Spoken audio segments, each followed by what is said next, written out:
சங்கீதம் 1க்கு நாம் வேதத்தை திருப்பிக் கொள்ளலாம். சாம் 1. துன்மார்க்கருடைய ஆலோசனையில் நடவாமலும் பாவிகளுடைய வழியில் நிற்காமலும் பரியாசக்கார் உட்காரும் இடத்தில் உட்காராமலும் கர்த்தருடைய வேதத்தில் பிரியமாயிருந்து இரவும் பகலும் வேதத்தில் தியானமாயிருக்கிற மனுஷன் பாக்கியவான்.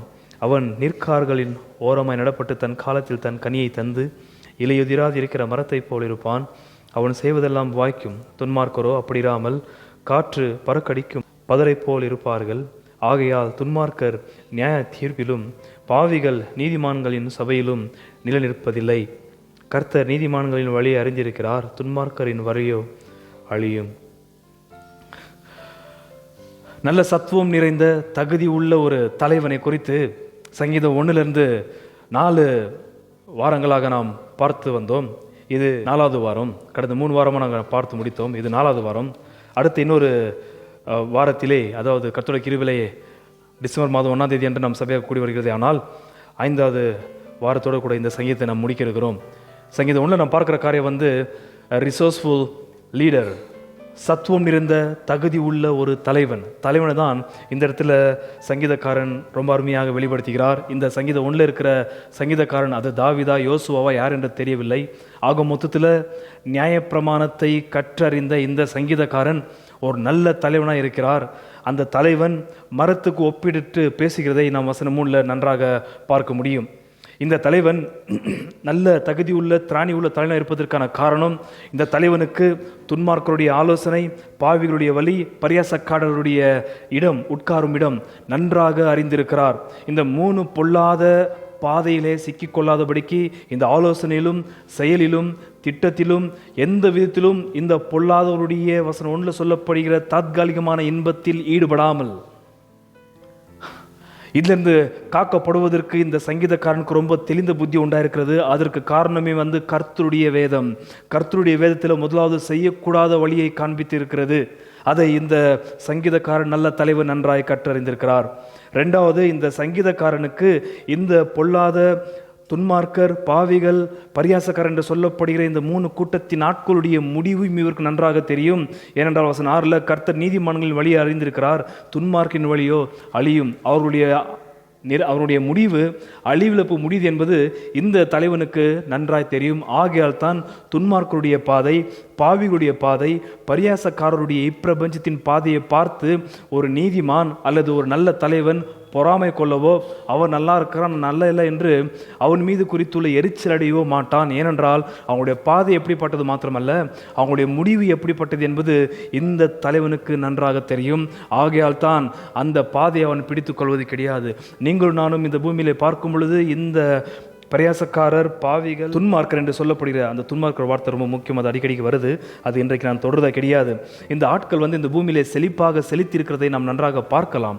அவங்க ரொம்ப ஐஸ்வர்யங்களாகிறதும், அவங்களுக்கு பூர்ண வசதி கிடைக்கிறதும், அவங்களுக்கு ஏற்றபடி இந்த சட்டத்திட்டங்களாக இயங்குகிறதும் நாம் பார்க்கும் பொழுது நமக்கு ஏற்றபடி இல்லை என்று ஒரு நீதிமான் நினைக்கலாம்.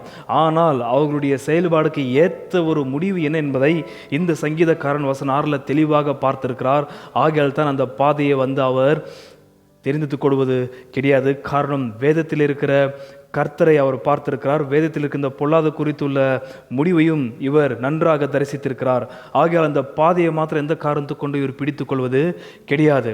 மாறாக இவர் பிடித்திருக்கிற பாதை கர்த்தருடைய வேதம் என்று சொல்லப்படுகிறது. ஏனென்றால் அந்த வேதத்தில் ரொம்ப பிரியமாக இருக்கிறார். அந்த வேதத்தில் அவர் பிரியமாக இருக்கிறபடியால் பிரியமுள்ள அந்த வேதத்தில் தியானிக்க தொடங்குகிறார். ஆகையால் தான் அவர் இரவும் பகலும் வேதத்தை தியானிக்கிற ஒரு நபராக வசனம் 2ல் மாறுகிறார். கர்த்தருடைய வேதத்தில் பிரியமாயிருந்து இரவும் பகலும் அவருடைய வேதத்தில் தியானமாக இருக்கிற மனுஷன் பாக்யவான். ஏனென்றால் இவர் ஒரு பெரிய பாக்யவான். ஆகையால் இவர் பிளஸர். இதெல்லாம் கடந்த 3 வாரங்களிலே நாம் பார்த்து முடித்த காரியம். யூடியூப்பில் இதுக்கு அடுத்த வீடியோக்கள் இருக்கிறது, நீங்கள் கேட்கலாம் வேணுமென்றால்.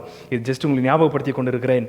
ஸோ வசனம் 2ல் நாம் பார்க்கும் பொழுது இவருக்கு இந்த வேதத்தில் ரொம்ப பிரியமாக இருப்பதற்கு காரணம், இந்த பொல்லாதவருடைய பாதையில் இந்த காக்க மாத்திரமல்ல, இந்த பொல்லாதவருடைய முடிவு எப்படி இருக்கும் என்பதை அறிகிற அறிவு கிடைப்பது மாத்திரமல்ல, இவருக்கு இந்த வேதத்தில் பிரியமாக இருப்பதற்கு காரணம் வேதத்தில் அவர் பார்ப்பது கர்த்தரை. கர்த்தருடைய வேதத்தில் பார்ப்பது கர்த்தரை. வெறும் சடங்கு அல்ல, வெறும் பலிகளை அல்ல, வெறும் பண்டிகைகள் அல்ல, அந்த ஒட்டுமொத்த செயல்பாடுகளிலும் பண்டிகைகளிலும் வேத வாக்கியத்திலும் சன்மார்க்கத்துக்கு அத்த கட்டளைகளிலும் இந்த 1 சங்கீதத்தில் இருக்கிற இந்த தலைவன், நல்ல தலைவனாகிய சங்கீதக்காரன் பார்ப்பது கர்த்தரை பார்க்கிறான். கர்த்தரை பார்க்கிறான். ஆகையால் இரவும் பகலும் அவருடைய வேதத்தில் தியானிக்க ஆரம்பிக்கிறான். என்ன அந்த இரவும் பகல் என்பதான வார்த்தைக்கு அர்த்தம்? இந்த சங்கீதக்காரன் கர்த்தருடைய வேதத்தை விட்டு கூட சாப்பிடுவது கிடையாது. இரவும் பகலும் வேதத்தை தியானிக்க என்பதன் வார்த்தைக்கு அர்த்தம் அந்த வேதம் இவரோடு கூட வாழ்கிறது, அல்லது அவர் இந்த வேதத்தோடு கூட வாழ்கிறார். இரவும் பகலும் எப்படி இந்த ஆவி ஆத்துமா சரீரம் இணைந்து எப்படி ஒன்றாக ஜீவிக்கிறதோ அதே போல இவருடைய வாழ்வில் வேத வாக்கியமும் உள்ளே ஏறுகிறது. 24 மணி நேரமும் வேதம் இவரோடு கூட வாழ்கிறது, அல்லது இவர் வேதத்தோடு கூட வாழ்கிறார். இதனுடைய பலன் என்ன? வசனம் 3, அவன் நீர்க்கால்களின் ஓரமாய் நடப்பட்டு தன் காலத்தில் தன் கனியை தந்து இலையுதிராதிருக்கிற மரத்தை போல் இருப்பான். அவன் செய்வதெல்லாம் வாய்க்கும். அவன் செய்வதெல்லாம் வாய்க்கும். யார்? இந்த நல்ல தலைவன் செய்வதெல்லாம் வாய்க்கும் என்று சொல்லப்பட்டிருக்கிறது. இதுதான் இன்றைக்கு சுருக்கமாக சில நிமிஷங்களுக்குள்ளாக அப்படின்னு சொல்லி முடிக்க விரும்புகிறேன்.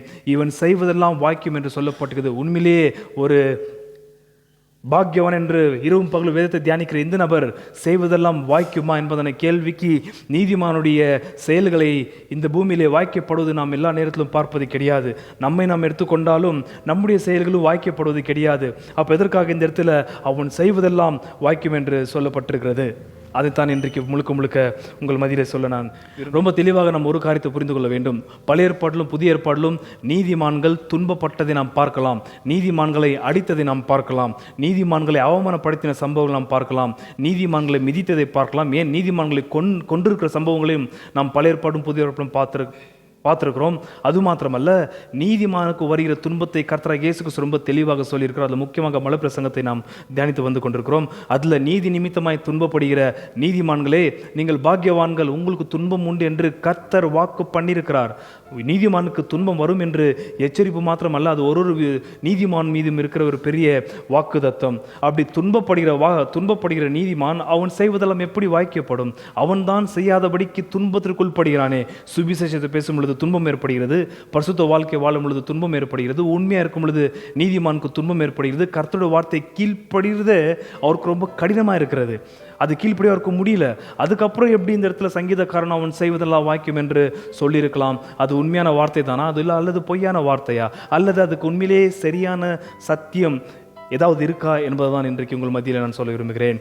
முதலாவது விஷயம், இந்த இடத்துல சொல்லப்படுகிற இந்த பாக்யவான் யார்? அல்லது வசனம் 3 சொல்லப்படுகிற 3 வாட்டி வாசிக்கிறேன். அவன் நீர்க்கால்களின் ஓரமாய் நடப்பட்டு தன் காலத்தில் தன் கனியை தந்து இலையுதிராதிருக்கிற மரத்தை போல் இருப்பான். அவன் செய்வதெல்லாம் வாக்கியம். முதலாவது விஷயம், அவன் செய்வதற்கும் அவனுடைய கனியும் ஒன்றா என்பதான விஷயத்தை உங்களிடத்தில் கொஞ்சம் பிரித்து காண்பிக்க விரும்புகிறேன்.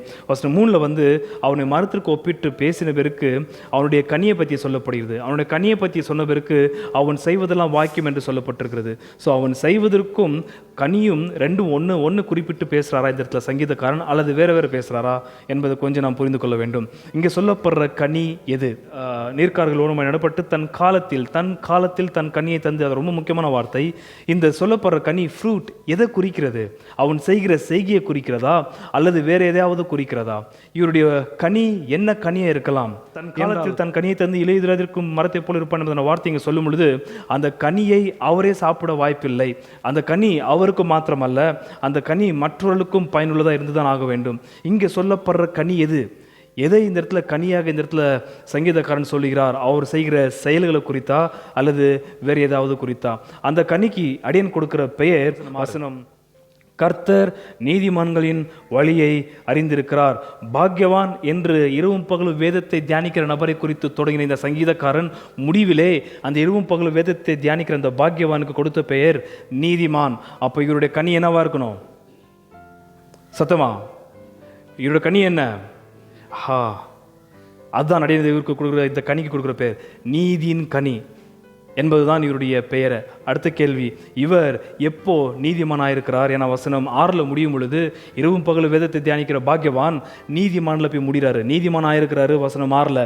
இவர் எப்போ அல்லது எப்படி நீதிமான் ஆனார்? இதை கொஞ்சம் உங்களுக்கு சொல்ல விரும்புகிறேன். ஏன்னால் இவர் வேதத்தை தியானிப்பதற்கும் நீதிமான் ஆகிறதுக்கும் ரொம்ப பெரிய ஒரு சம்பந்தம் இருக்கிறது. இந்த நீதிமான் ஆகிற சம்பவம்லாம் உங்களுக்கு தெரிய வேண்டும் என்றால் அதற்கு புதிய ஏற்பாடுக்கு தான் போக வேண்டும். அங்கே தான் இதோடைய முழு எலாபரேஷன், இதோட முழு விளக்கத்தை நமக்கு அருளப்பட்டிருக்கிறது. ஆகையால் கொஞ்சம் கலாத்திற்கு திருப்பிக் கொள்ளுங்கள். வேகமாய் சில வசனங்களை வாசித்து அடைய முடிக்க விரும்புகிறேன். 3வது வசனம் 6-8. என்றால் இவர் வேதத்தை தியானிக்கிறபடியால் வேதத்தில் இவர் பார்த்தது என்னத்தை என்பதை நாம் கேள்வி கேட்கும் பொழுது அதுக்கேற்ற பதில் கர்த்தரை. அது மாத்திரமல்ல, அந்த வேதத்தில் இவருக்கு உண்டானது என்ன? 3ஆம் அதிகாரம் வசனம் 6-8. அப்படியே ஆபிரகாம் விசுவாசித்தான், அது அவனுக்கு நீதியாக எண்ணப்பட்டது. ஆபிரகாம் எதை விசுவாசித்தான்? ஆபிரகாம் எங்க இருக்கிறாரு? நியாயப்பிரமாணத்தில் இருக்கிறாரு, பழைய ஏற்பாட்டில் இருக்கிறாரு, ஆதியாகமத்தில் இருக்கிறாரு. ஆபிரகாம் தேவன் விசுவாசத்தினால் அது அவனுக்கு நீதியாக, அந்த வார்த்தை வருகிறது, நீதியாக எண்ணப்பட்டது. ஆகையால் விசுவாச மார்க்கத்தார்கள் எவர்களோ அவர்களே ஆபிரகாமின் பிள்ளைகள் என்று அறிவீர்களாக. மேலும் தேவன் விசுவாசத்தினாலே புறஜாதிகளை நீதிமான்களாக்குகிறார் என்று வேதம் முன்னாக கண்டு உனக்குள் சகல ஜாதிகளும் ஆசீர்வதிக்கப்படும் என்று ஆபிரகாமுக்கு என வார்த்தை சுவிசேஷமாய் முன் அறிவித்தது. அப்போ நியாயப்பிரமாணத்தில் என்ன இருக்கிறது? நியாயப்பிரமாணத்தில் என்ன இருக்கிறது? சுவிசேஷம். ஆபிரகாமுக்கு சுவிசேஷமாய் அறிவிக்கப்பட்டது, புறஜாதிகள் விசுவாசத்தினாலே நீதிமான்களாக்கப்படுவார்கள் என்று. என்றால் ஆபிரகாமே விசுவாசத்தால் நீதிமானாக்கப்பட்டார். அப்படி ஆண்டவராகிய இயேசு கிறிஸ்துவுடைய சுவிசேஷத்தை ஏதோ ஒரு வடிவில் பழைய ஏற்பாட்டில் அருளப்பட்டிருக்கிறது. தேவனை விசுவாசித்தால் யாவே என்று சொல்லப்படுகிற இருக்கிறவராகவே இருக்கிற என்பதென்ன பேர் அர்த்தம் கொண்ட அந்த ஒரு கர்த்தருடைய வார்த்தையை விசுவாசித்த யாவரும் நீதிமான்களாக்கப்படத்தக்கதாக வரப்போகிற கிறிஸ்துவை குறித்து முன்னமே ஏதோ ஒரு விதத்தில் நியாயப்பிரமாணத்தில் வந்து இரட்சகராகிய இயேசு கிறிஸ்துவுடைய சத்தியம், அது பலிகளை செலுத்துவது நிமித்தமாக இருக்கலாம், பண்டிகையை அனுசரிப்பது நிமித்தமாக இருக்கலாம், எப்படியோ கர்த்தராகிய இயேசு கிறிஸ்து அவர்களுக்காக பாட அனுபவிக்கப்பட்டு அவருடைய பாவத்தை நிவாரணம் செய்து கர்த்தருடைய இரத்தத்தின் நிமித்தமாக இவர்கள் கழுவப்படுவார்கள் என்று கர்த்தரை விசுவாசித்தார்கள் அவர்கள். அந்த வேலையை கர்த்தர் நிச்சயமாக பார்த்துக்கொள்வார் என்று கிறிஸ்து வருவதற்கு முந்தி 2000 வருஷத்துக்கு முந்தி ஆபிரகாம் விசுவாசித்தார். இப்போ நாம் வந்துட்டு போன கிறிஸ்துவை 2000 வருஷத்துக்கு அப்புறம் விசுவாசிக்கிறோம். அப்போ நியாயப்பிரமாணத்தில் இந்த ஒரு தகுதியான சாமர்த்தியமுள்ள சத்துவம் நிறைந்த தலைவன் பார்த்தது கர்த்தரை எந்த விதத்தில்? சுவிசேஷம் என்பதான சத்தியத்தின் பார்வையிலே அவர் சுவிசேஷத்தை நியாயப்பிரமாணத்தில் கண்டு அதை விசுவாசித்து அது நிமித்தமாக அவர் நீதிமானாயிருக்கிறார். ஆகையால் தான் சங்கீதம் 1 வேதத்தை தியானித்தார் என்று சொல்வதற்கான காரணம், அந்த வேதத்தில் கர்த்தரை விசுவாசிக்கிற விசுவாசத்தை அது ஏதோ ஒரு முகாந்திரத்தில், அது பலிகள் இருக்கலாம் அல்லது பண்டிகை இருக்கலாம், ஆக மொத்தம் நியாயப்பிரமாணத்தில் ஏதோ ஒரு விதத்தில் கர்த்தரை இந்த தலைவன் விசுவாசித்திருக்கிறார். அந்த விசுவாசம் எப்படி ஆபிரகாமுக்கு நீதியாக எண்ணப்பட்டதோ அதே போல இந்த ஒரு சங்கீதக்காரனுக்கும் நீதியாக எண்ணப்பட்டிருக்கிறது. ஆகையால் தான் அவரை குறித்து வசனம் 6 சொல்கிற வார்த்தை, கர்த்தர் நீதிமான்களின் வழியை அறிந்திருக்கிறார் என்று சொல்லி முடிக்கப்படுகிறது. அந்த அர்த்தத்தை நாம் அடுத்த ஆராதனையில் தான் பார்த்து முடிக்க இருக்கிறோம். ஸோ இந்த நீதியின் கனி, நீதிமானுடைய நீதியின் கனி எப்படிப்பட்டது என்பதனை கேள்விக்கு பதில் மறுபடியும் நம்ம கலாத்தியரில் பார்க்கும் பொழுது 5ஆம் அதிகார வசனம் 22, 23. ஆவியின் கனியோ அன்பு, சந்தோஷம், சமாதானம், நீடிய பொறுமை, தயவு, நற்குணம், விசுவாசம், சாந்தம், இச்சையடக்கம், இப்படிப்பட்டவர்களுக்கு விரோதமான பிரமாணம் ஒன்றுமில்லை. இந்த இடத்துல பார்க்கும் பொழுது நீதிமானாக்கப்பட்ட வசனம் 3ஆம் அதிகாரத்தில் நீதிமானாக்கப்படுவது விசுவாசத்தினாலே, நீதிமானாக்கப்பட்டவனுக்கு அருளப்பட்ட வாக்குத்தத்தமாகிய பரிசுத்தமுள்ள ஆவி நிறைவினாலே அவருக்கு அருளப்படுகிற கனியான காரியங்கள் 22, 23 ரொம்ப தெளிவாக சொல்லப்பட்டிருக்கிறது. அங்கே சொல்லப்படுற அந்த 9 சுவையான ஒரே கனி கர்த்தருக்கும் ஜனங்களுக்கும் தனக்கும் பிரயோஜனம் உள்ளது. கனி என்றால் வெறும் தனக்கு மாத்திரம் பிரயோஜனமான ஒரு காரியம் அல்ல. ஸோ ஏற்ற காலத்தில் தன் கனியை தருகிற ஒரு நல்ல தலைவன் என்பதன வார்த்தை கர்த்தர் வந்து அவர்கிட்ட எப்போதும் ஃப்ரூட் ரெடியாக இருக்கும். அந்தந்த சீசனுக்கு அந்த ஃப்ரூட் கண்டிப்பாக வரும். எப்போ அவருக்கு நிதானம் தேவைப்படுது, எப்போ அவருக்கு அன்பு தேவைப்படுது, எப்போ அவருக்கு சாந்த குணம் தேவைப்படுது, எப்போ அவருக்கு இச்சை அடக்க தேவைப்படுது, இங்கே சொல்லப்படுற எல்லா காரியங்களும் அவருக்கு அந்தந்த காலகட்டத்திலே அந்தந்த கனி வெளிப்படுகிறது. யாருக்கு? சங்கீதம் 1 சொல்ல போகிற அந்த தலைவன் நீதிமானாக்கப்பட்டாரே, அந்த தலைவனுடைய கனி என்றால் ஏற்ற சீசனில் அந்த கனி வெளியரங்கமாகும். எந்த இடத்துல அவருக்கு பொறுமை தேவைப்படுதோ கனி ரெடியாக இருக்கிறது. எந்த இடத்துல அவருக்கு இச்சை அடக்க தேவைப்படுதோ அவருக்கு அந்த கனி ஆயத்தமாக இருக்கிறது. எந்த இடத்துல அவருக்கு சாந்த குணம் தேவைப்படுகிறதோ அந்த கனி அவருக்கு ஆயத்தமாக இருக்கிறது. அந்தந்த சீசனில் எந்தெந்த இடத்துல எது தேவைப்படுகிறதோ, எந்த இடத்துல கர்த்தரை அன்பு கூர்ந்து செயலில் காண்பிக்க நேரம் வரும் பொழுது அன்பு கூறுகிறார். எங்கே சமாதானம் ஏற்பட வேண்டுமோ அந்த இடத்துல சமாதானத்தை காண்பிக்கத்தக்கதான கனி அவர்கிட்ட இருக்கிறது. எப்போதும் அவர் சந்தோஷம் அடையத்தக்கதான சூழ்நிலை வரும் பொழுது அவரிடத்துல சந்தோஷம் என்பதான கனி ஆயத்தமாக இருக்கிறது. தன் காலத்தில் தன் கனியை தருகிற தலைவன் இந்த நீதிமான். ஆல்ரைட், அதை நான் நிறுத்த விரும்புகிறேன். போதும்.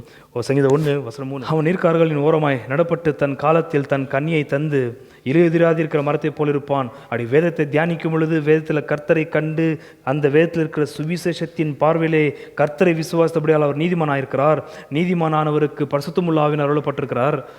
பரிசுத்தமுள்ள ஆவியினுடைய நிறைவினால் அவர் செஞ்ச ஒரு செயல்களும் அது கனியை பார்க்கும் பொழுது 9 சுவையான ஒரே கனி நாம் கலாத்தியரில் தெளிவாக பார்க்கலாம். அடுத்த காரியம் இன்றைக்கு கொஞ்சம் டீட்டெயிலாக மாத்திரம் சொல்லி முடிச்சிடறேன்.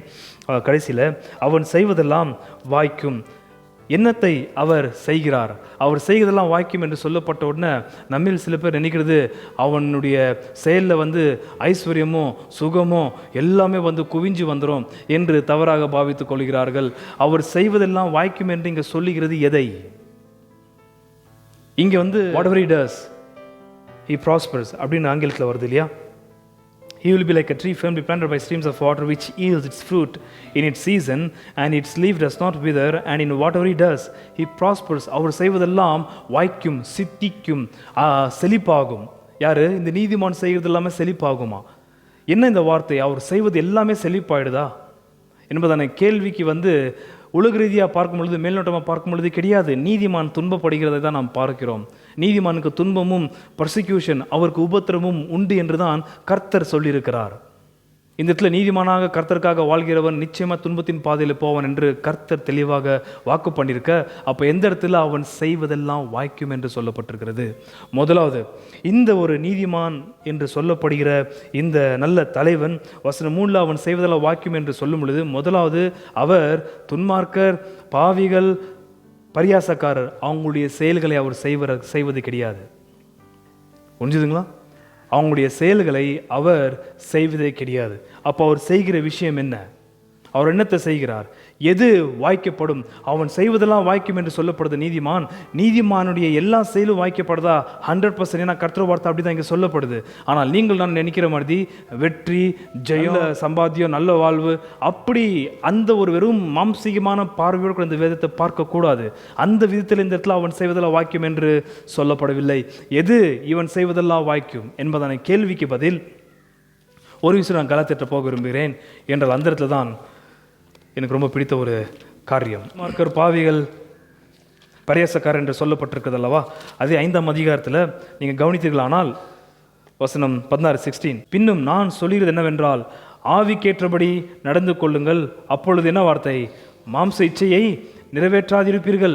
மாம்ச இச்சை, பரியாசக்காரர், பாவிகள், துன்மார்க் என்று சொல்லப்படுது. ஏன்னா இந்த மாம்ச இச்சை வசனம் 19 மாம்சத்தின் கிரியைகள் வெளிரங்கமாக இருக்கின்றன.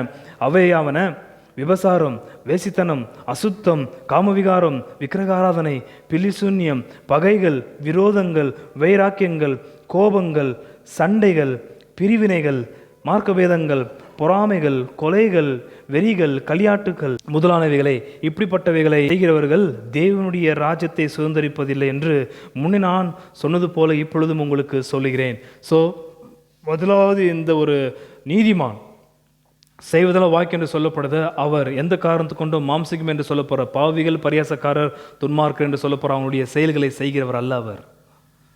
அது அவர் செய்வதே கிடையாது.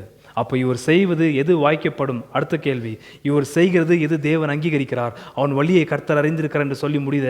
நீதிமன்ற வழியை கர்த்தர் அறிந்திருக்கிறார் என்று சொல்லி தான் அந்த சங்கீதம் முடிகிறது. அப்போ அவர் செய்வது என்ன? எதை கர்த்தர் அங்கீகரிக்கிறார்? எதற்கு தேவன் பலனளிக்கிறார்? எதை கர்த்தர் வாய்க்க பண்ணுகிறார்? எது பரலோகம் அங்கீகரிக்கிறது? அவன் செய்வதெல்லாம் வாய்க்கும் என்று சொன்னா கை வச்ச உடனே அப்படியே 100, 30, 100 அப்படியே பெருகிடும் அந்த ஒரு பொருள், அந்த ஒரு தொழில் என்று வேற அத்தை மாத்திரம் பார்க்கக்கூடாது. அது தப்பு கிடையாது. ஆனால் அங்கே சொல்லப்படுற அவன் செய்வது எல்லாம் வாய்க்கப்படும் என்று சொல்லப்படுற காரியம் அதல்ல. ஊழியக்காரர்கள் அவர் அதை தான் பிடிச்சிக்கிறாங்க. என்னது? அவன் செய்வதில் வாக்கியம் என்று சொன்ன உடனே நீ கைட்டு செய்கிறதுல உனக்கு 100 மடங்கு கனி உண்டாகணும் வேத வாக்கியம் அப்படி சொல்லப்படுகிறது. வேத வாக்கியம் என்ன சொல்லியிருக்குது? அவன் செய்வதெல்லாம் வாக்கியம் அப்படி சொன்ன உடனே வெறும் அதை ஒரு பொருளாதாரத்தில் கொண்டு போய் நிறுத்திடுறாங்க. பொருளாதாரத்தில் அதில் அங்கே சொல்லப்படுறது அந்த நீதிமான் விசுவாசத்தினால் ஆபிரகாம் போலவே நீதிமான் ஆக்கப்பட்டது. ஆனால் அவனுக்கு தேவாவினவர் அருளப்பட்டிருக்க வேண்டும். ஈவாக அவர் தேவாவினர் அருளப்பட்டது. ஆனால் அவரை தேவாவினவர் நடத்தியிருக்க வேண்டும். தேவாவினவர் நடத்தினால் எப்படி இருக்கும் என்பதான கேள்விக்கு பதில் 6ஆம் அதிகாரம் 8. தன் மாம்சத்துக்கென்று விதைக்கிறவன் மாம்சத்தினால் அழிவை அறுப்பான். அடுத்த வார்த்தை என்ன? ஆவிக்கென்று விதைக்கிறவன் ஆவியினால் எதை அறுப்பான்? நித்திய ஜீவனை அறுப்பான். ஆவியானவருக்குள்ளாக இணைந்து ஆவியனுடைய நிறைவினாலே ஆவியானவர் நடத்தப்பட்டு ஆவியனுடைய கட்டளையின்படி எதெல்லாம் செய்கிறனோ அதுதான் வாய்க்கப்படும். நீதிமான் செய்வதெல்லாம் வாக்கியம் என்பதன வார்த்தைக்கு என்ன அர்த்தம்? மாம்சத்தின்படி அந்த நீதிமான் விதைத்தால் அதுக்கேற்ற அழிவை அவன் அறுத்துதானாக வேண்டும். ஆனால் எதுக்கேற்றபடி அவன் விதைத்தால் ஜீவனை அறுப்பான், நித்திய ஜீவனை. ஆவிக்கேற்றபடி அவன் விதைத்தால், ஆவியனருக்குள்ளாக அவன் விதைத்தால், ஆவியனுடைய சத்தத்தின்படி சத்தியத்தின்படி அவன் விதைத்தால் அவன் நித்திய ஜீவனை அறுத்தெடுப்பான். புரிஞ்சுதுங்களா உங்களுக்கு? ஆகையால் தான் அவன் செய்வதால் வாக்கியம் என்பதன வார்த்தைக்கு அர்த்தம், ஒரு நீதிமான் உபத்திர வழியாக போகும் பொழுதும், ஒரு நீதிமான் சோதனை வழியாக போகும் பொழுதும், அந்த சோதனை காலகட்டத்திலும் உபத்திர காலகட்டத்திலும் அவன் செய்வதெல்லாம் பரலோக ராஜ்யம் என்ன செய்கிறது? அங்கீகரிக்கிறது. அவன் செய்வதெல்லாம் வாக்கியம்ன்ற வார்த்தைக்கு என்ன அர்த்தம்? அப்பொழுது வரல அவனுக்கு பலன் கிடைக்காமல் இருக்கலாம். எப்போ? சோதனை காலகட்டத்தில், வியாதி காலகட்டத்தில், உபத்திரவ காலகட்டத்தில் நீதிமான் போய் அந்த உபத்திரத்திற்கு ஏற்றபடி, அந்த சோதனைக்கு ஏற்றபடி தன்னை ஒப்பு கொடுத்து அந்த சோதனைப்படி செய்யாமல் அந்த காலகட்டத்தில் நீடிய பொறுமையோடும் சாந்தத்தோடும் இருக்கிறான் தெரியுமா? அந்த நீதிமானுடைய பரிசுத்தமுள்ள ஆவின் ஒட்டுமொத்த நடக்கையும் பரலோகம் அங்கீகரிக்கிறது, பரலோகம் ஏற்றுக்கொள்கிறது. புரியுதுங்களா? பரலோகம் அதற்கு என்ன தருகிறது? பலன் கொடுக்கிறது. எப்போ? பூமியில் இருக்கும்போதும் கொடுக்கலாம், இல்லாவிட்டால் நிச்சயமாக பரலோகத்திலே அந்த பலன் அவனுக்கு கிடைக்காமல் போக வாய்ப்பில்லை. நிச்சயமாக கர்த்தர் அருளுகிறார். ஆகியால் தான் இயேசுநாதர் சொன்ன வார்த்தை, என் நிமித்தமாய் நீங்கள் துன்பப்பட்டால் பாக்கியவான்கள், சந்தோஷப்படுங்கள், களி கூறுங்கள், பரலோக ராஜ்யத்தில் உங்கள் பலன் மிகுதியாக இருக்கிறது. எப்போ? துன்ப காலகட்டத்திலே. அப்ப நீதிமான் செய்வதெல்லாம் வாக்கியம் என்ற வார்த்தைக்கு என்ன அர்த்தம்? பரலோக ராஜ்யம் அங்கீகரிக்கிறது. நீதிமான் தேவாவினால் நிறைந்து செய்கிற ஒரு காரியத்தையும். நீங்கள் வியாதி காலகட்டத்தில் இருக்கும் பொழுது எப்படி இருக்கிறீங்க? உபத்திரவ காலகட்டத்தில் எப்படி இருக்கிறீர்கள்? சோதனை காலகட்டத்தில் எப்படி இருக்கிறீர்கள்? துன்பத்தின் காலகட்டத்தில் நீங்கள் எப்படி இருக்கிறீர்கள்? உங்களுடைய ஒட்டுமொத்த கிறிஸ்துவின் ஆவின் நிறைவினாலே நீங்கள் அந்த பாடுகள் வழியாக போகும் பொழுது அந்த ஒட்டுமொத்த கிரியையும் பரலோக ராஜ்யத்திற்கு அவன் செய்வதெல்லாம் வாக்கியம்னாக்கா அதுக்கு ஏற்ற பலன் யார் தருது? பரலோக ராஜ்யம். புரிஞ்சுதுங்களா? எத்த உடனே அங்கே நீ செய்வதில் வாக்கியம் என்று சொன்ன உடனே வெறும் பணத்தை பூச்சிக்க கூடாது. அப்படி சொல்லி ஏமாத்துவார்கள் இந்த ஊழியக்காரர்கள். அந்த வார்த்தையை நம்பாதீங்க. சத்தியமுள்ள ஆவியினருக்குள்ளாக நீங்கள் நான் எதை விதைக்கிறோமோ, யார்? நீதிமான், விசுவாசி, வேதத்தில் பார்த்த கர்த்தரை விசுவாசித்து நீதிமானாக்கப்பட்டு சத்தியமுள்ள ஆவினவரை ஈவாக பெற்ற ஒரு விசுவாசியுடைய ஒரு நடக்கையும் பரலோக ராஜ்யம் அங்கீகரிக்குது. அது நீங்கள் உபத்திரவப்படலாம், பாட அனுபவிக்கலாம், கிறிஸ்துவின் நாமத்தின் நிமித்தமாக அசிங்கம் அவமானம் படலாம், சிலத்து ரத்த சிந்த வேண்டிய ஒரு சூழ்நிலை ஏற்படலாம், வறுமை ஏற்படலாம், இருக்கிறது கொள்ளையடிக்கப்படலாம், துரத்தப்படலாம். கிறிஸ்து சொல்கிற வார்த்தை, அந்த நேரத்தில் நீங்கள் சத்தியமுள்ள ஆவினால் நடத்தப்பட்டால் எல்லாம் பரலோக ராஜ்யம் அங்கீகரிக்கிறது. அவன் செய்வது வாய்க்கும், ஏத்த கனி பரலோகம் கொடுக்கும். ஹல்லேலூயா. அப்போ எது செய்வதில் வாய்க்கின்றதுக்கு பதில் நீங்கள் தான் இப்போ சொல்லணும். Whatever he does, he prospers. அவன் செய்வதெல்லாம் வாய்க்கும். எதை அவன் செய்கிறான்? ஆவியினருக்குள்ளாக விதைக்கிறான், ஆவியினராலே நடத்தப்படுகிறான், ஆவியினராலே மேற்கொள்ளப்படுகிறான். கடைசியாக கலாத்தியர் அந்த வசனத்தை நான் வாசிக்க மறந்துட்டேன். 5ஆம் அதிகாரம் வசனம் 18. ஆவியினால் நடத்தப்படுவீர்களானால் நீங்கள் நியாயப்பிரமாணத்திற்கு கீழ்ப்பட்டவர்கள் அல்ல. பிறகு வசனம் 22. ஆவியின் கனியோ அன்பு, சந்தோஷம், சமாதானம், நீடிய பொறுமை, தயவு, நற்குணம், விசுவாசம், சாந்தம், இச்சையடக்கம், இப்படிப்பட்டவைகளுக்கு விரோதமான பிரமாணம் ஒன்றுமில்லை. 24 ரொம்ப முக்கியம். கிறிஸ்துவினுடையவர்கள் தங்கள் மாம்சத்தையும் அதன் ஆசை இச்சைகளையும் சிலுவையில் அறைந்திருக்கிறார்கள். 25 என்ன? நாம் ஆவியினாலே பிழைத்திருந்தால் ஆவிக்கேற்றபடி நடக்கவும் கடவோம். ஆகியால் தான் வசனம் 6-8. தன் மாம்சத்திற்கென்று விதைக்கிறவன் மாம்சத்தினாலே அழிவை அறுப்பான், ஆவிக்கென்று விதைக்கிறவன் ஆவியினாலே நித்திய ஜீவனை அறுப்பான். வசனம் 25 பார்ப்பது, ஆவியினால் நடக்கிறவன் நித்திய ஜீவனை அறுப்பான். ஆகையால் நீங்களும் நானும் தேவாவினால் நிறைந்து 24 மணி நேரம் நடக்கிற ஒரு நடக்கைக்கும் என்ன உண்டு? அதிக பலனுண்டு. அவன் செய்வதில் வாய்க்கின்ற வார்த்தைக்கு அர்த்தம் ஆவியானவரால் நடத்தப்படுகிற ஒரு நடக்கைக்கும் தான் பலன் இருக்குதை தவிர, செயல்கள் வாய்க்க பண்ணுற தவிர தேவன் எல்லாத்தையும் மாம்சீகமாக நீங்கள் நான் ஒரு நீதிமான இருந்தும் செய்கிறதுக்கெல்லாம் கர்த்தர் வாய்க்க பண்ணுவது கிடையாது. ஆகையால் போலி பொய்யான இந்த ஊழியக்காரருடைய வார்த்தையை நம்ப வேண்டாம். நீ செய்வதெல்லாம் வாக்கியம். கர்த்தர் சொல்றார், அவன் செய்வதெல்லாம் வாக்கியம் என்று சொல்வதற்கு முந்தி அவனை ஒரு மரத்திற்கு ஒப்பிட்டு பேசியிருக்கிறார். அவன் ஒரு மரத்துக்கு ஒப்பிட்டு பேசுவதற்கு முந்தி அவன் வேதத்தில் இரவும் பகலும் தியானமாக இருந்திருக்கிறார். அவர் வேதத்தில் இரவும் பகலும் தியானமாக இருப்பதற்கு முந்தி அவர் வேதத்தில் பிரியமாக இருந்திருக்கிறார். இவ்வளோ அற்புதமான காரியங்களை ஒன்றுமே செய்யாமல் நீ செய்வதெல்லாம் வாக்கியம் என்று வேற பொய்யை பேசுவது நியாயமல்ல. அவன் செய்வது எல்லாமே அவன் எதை தியானிக்கிறானோ அதைத்தான் செய்கிறான். அவன் தியானித்த வசனத்தை செய்யத்தக்கதாக பரிசுத்தம் உள்ள ஆவியானவர் எம்பவர் செய்கிறார், வல்லமையை அருளுகிறார். ஏனென்றால் ஜீவ வார்த்தையில் கிறிஸ்துவின் வார்த்தையில் அடங்கியிருக்கிறது யாரு? கிறிஸ்துவின் ஆவியானவர். இந்த கிறிஸ்துவின் வசனங்களை நீங்கள் நான் தியானிக்கும் பொழுது பார்ப்பது கிறிஸ்துவின் ஆவியினுடைய வல்லமை தான். ஸோ தியானிக்கிற ஒரு விஷயத்தையும் கொடுக்குற ஒரு வெளிப்பாட்டையும் சத்தியமுள்ள ஆவியானவர் நடைமுறையில் செய்வதற்கு அதுக்கேற்ற பலனை தருகிறார், வழிவாசலை திறந்து கொடுக்கிறார். அந்த செயல்தான் வாய்க்கும். ஏன்? கர்த்தர் மோசம் போக மாட்டார், மோசம் போக விடார். அவனவன் செய்கைக்கு தக்க கூலியை கொடுக்குறது யாரு? கர்த்தர். அதே கலாத்தியெல்லாம் வாசிந்து. ஆகையால் தான் நீங்கள் நானும் செய்வதெல்லாம் வாய்க்கும். எப்போ? ஆவியானவரால் நிறைந்து செஞ்சாதான். ஆவியானவர் விட்டு நீங்கள் நான் எதெல்லாம் செய்கிறோமோ அதுக்கேற்ற கனியும் வரும், கிரிக்கு ஏற்ற பலனும் வரும். அது ரொம்ப டேஞ்சரது. அழிவுக்கேற்ற அழிவுக்கு அடுத்த ஒரு அனுபவத்தின் வாழ்க்கைக்குள்ளாக நடத்தும் அந்த மாம்சிகமான கிரியை. அப்போ நல்ல தலைவன் யார் என்பதன கேள்விக்கு பதில் சத்தியமுள்ள ஆவினால் நடத்தப்படுகிறவன். அவன்தான் நல்ல தலைவன். அவன் செய்வதெல்லாம் வாய்க்கும். ஆகையால் நீங்கள் செய்கிறது எல்லாமே வாய்க்க பண்ணோனாக்கா சத்தியமுள்ள ஆவியினரால் நீங்கள் நடத்தப்பட வேண்டும். வாய்க்கு வந்த மாதிரி பேசுறதெல்லாம் வாய்க்கப்படுன்றது தயவு செய்து பாவித்துக் கொள்ளாதீங்க. அது போய் பித்தலாட்டம். அது நான் சொன்னால் அப்படி ஆகிடும். கர்த்தர் சொன்னதை நீ தியானித்து அது செய்வதற்கு நீ ஜெபித்து சத்தியமுள்ள ஆவியினருக்கு உனக்கு வல்லமை கொடுத்து நீ செய்தால் அப்போதான் வாய்க்கும். அது நீ சொல்கிற கதங்கள்லாம் வாய்க்கப்படாது. நான் சொன்னால் அண்ணா அப்படியே ஆகிடும், நான் ஜெபிச்சாச்சுமா அப்படியே ஆகிடும், அதெல்லாம் பேசாத. நீ ஜெபிச்சால ஒன்றும் ஆகுறது கிடையாது. அது வேற பூச்சாண்டி வேலை காட்டிங்கிற நீ. சில பேர் ரொம்ப கௌரவமான பிசாசுடைய பெருமை பேச்சு. அது என்னது? நான் முட்டிக்கால் போட்டேன்னா அவன் தெரியுமா? ஒன்றாவது முட்டி தான் தெரியும். இரவும் பகலும் வேதத்தை தியானித்த சத்தியத்தின்படி செய்யணும்னு சொல்லிட்டு நீங்கள் ஜெபம் பண்ணினால் நிச்சயமாய் சத்தியமுள்ள ஆவியானவர் உங்களை பலப்படுத்துகிறார். அது வாய்க்கும். அதுக்கு ஏற்ற கனி உங்களுக்கும் எனக்கும் நிச்சயமா எங்கேயுமே போகாது. தேவ ஆவியானவர் வசனத்தை கீழ்ப்படியத்தக்கதாக எதெல்லாம் உங்களை துரிதப்படுத்தி செய்ய வைக்கிறாரோ, ஏழைகளுக்கு தரித்திற்கு கொடுப்பதும் எந்த ஊழியமானாலும் சரி, நீங்கள் எதை செய்தாலும் சத்தியமுள்ள ஆவியானவருடைய ஜீவ வார்த்தை கிறிஸ்துவின் வசனத்தின் தியானத்தில் நீங்கள் செய்வீர்களானால் அந்த செயலுக்கு நிச்சயமாய் பலன் பூமியில் இருக்கும் பொழுது வரும். பூமியில் இருக்கிறது மாத்திரமல்ல, பரலோகத்துக்கு போகும்போதற்கு நிச்சயமாய் பலன் உங்களுக்கு எனக்கும் அருளப்படும். ஆகையால் நீதிமானுடைய செயல்கள் என்பதன கேள்விக்கு பதில், நீதிமான் செய்கிற செய்கை என்பது என்ன என்பதான கேள்விக்கு பதில் சத்தியமுள்ள ஆவியானவராலே நிறைந்து செய்கிற செயல்கள். நீதிமான் சத்தியமுள்ள ஆவியானவரை விட்டு செய்ய மாட்டான். நீதிமான் ஆவியானவருக்குள்ளாக தான் விதைக்கிற வேலையை ஆரம்பிக்கிறான். அந்த வேலை தான் ஏற்ற கனியை கொடுக்கிறது. ஹல்லேலூயா. ஸோ ஆகையால் நீங்களும் நானும் முக்கியமாக நல்ல தலைவர்களே, நல்ல தலைவர் இருக்க வேண்டும் என்றால், குடும்பத்துக்கு நல்ல தலைவனாக இருக்க வேண்டும் என்றால், தொழிலுக்கு நல்ல தலைவனாக இருக்க வேண்டும் என்றால், சபைக்கு நல்ல தலைவனாக இருக்க வேண்டும் என்றால், பள்ளிக்கூடத்தில் நல்ல தலைவனாக, கல்லூரியில் நல்ல தலைவனாக இருக்க வேண்டும் என்றால் அவனுக்கு தேவைப்படுகிறது சத்தியமுள்ள ஆவியானவருடைய நிறைவு.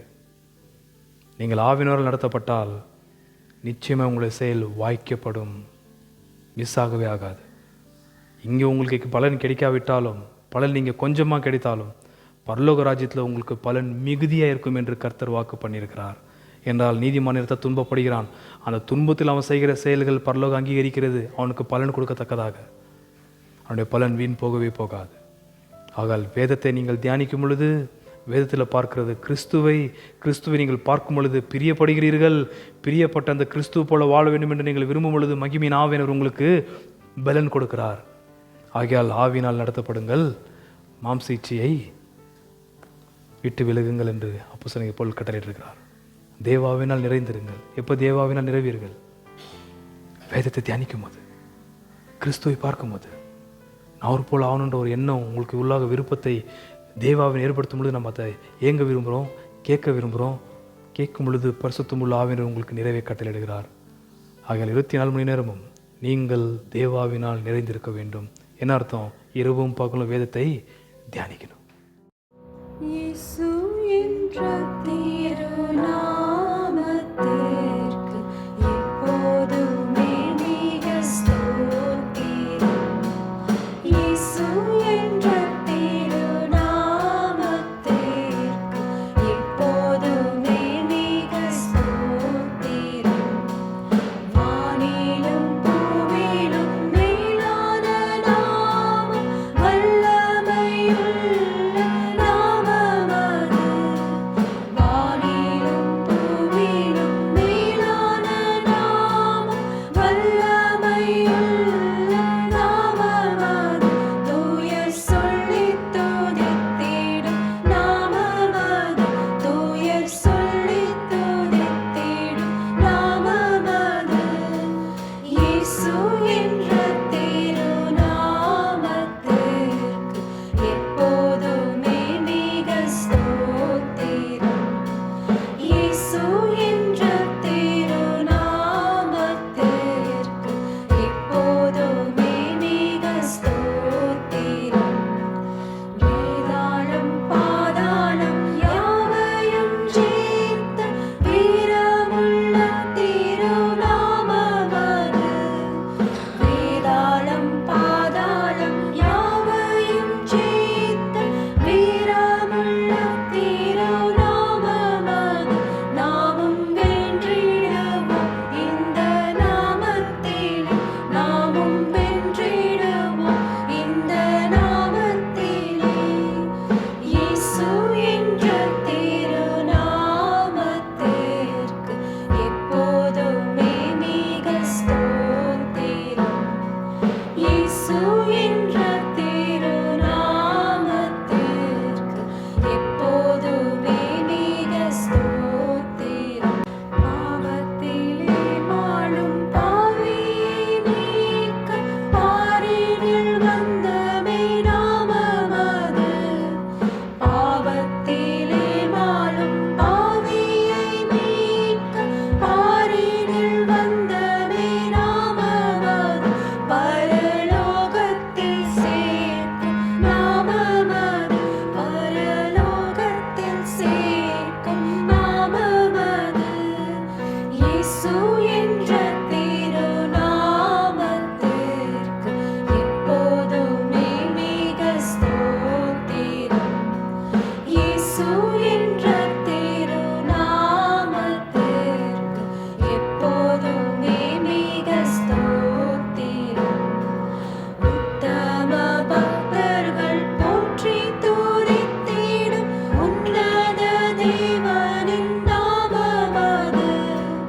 உத்தம பக்தர்கள் போற்றி துதித்திடும் உன்னத தேவனின் நாமம் அது. உலகெங்கும் ஜொலித்திடும் நாமம் அது. உலகெங்கும் ஜொலித்திடும் நாமம் அது. இயேசு என்ற திருநாமத்திற்கு எப்போதுமே மிக ஸ்தோத்திரம். இயேசு என்ற திருநாமத்திற்கு எப்போதுமே மிக ஸ்தோத்திரம். சஞ்சலம் வருத்தம் சோதனை நேரத்தில் தாங்கி நடத்திடும் நாமம் அது. சஞ்சலம் வருத்தம் சோதனை நேரத்தில் தாங்கி நடத்திடும் நாமம் அது. தடை முற்றும் அகற்றிடும் நாமம் அது. தடை முற்றும் அகற்றிடும் நாமம் அது. இயேசு என்ற திருநாமத்திற்கு எப்போதுமே மிக ஸ்தோத்திரம். இயேசு என்ற திருநாமத்திற்கு எப்போதுமே